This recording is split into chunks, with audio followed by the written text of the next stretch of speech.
Welcome to the Colorlight course. This video will introduce you to the Media Player Quick Start. Let's focus on the interface of the Media Player.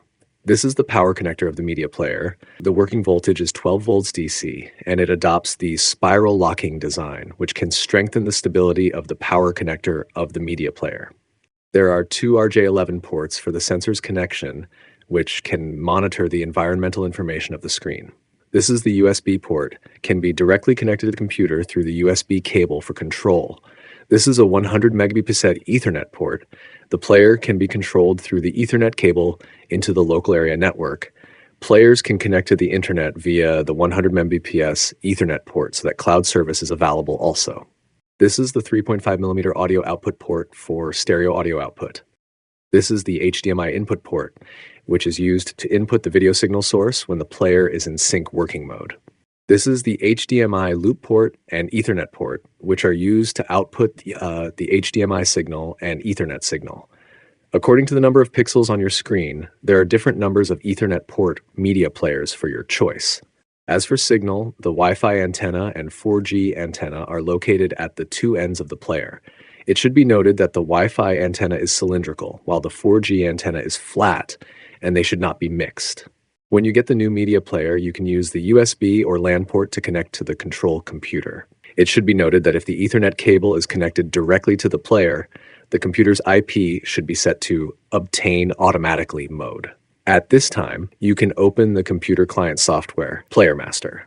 Colorlight Media Player can be controlled by both PC and mobile phone. The software is available as a PC client, Player Master, and as a mobile application, Lead Assistant, which can be downloaded from the download page of the Colorlight website. You can also rename your media player after logging in with a new username and password. This makes it more convenient to search for the specific device when managing your device and publishing programs. The bottom menu enables you to check the schedule, adjust the brightness, color temperature, volume, time, power, network, switch between signals, change the device language, and access advanced settings and monitoring features.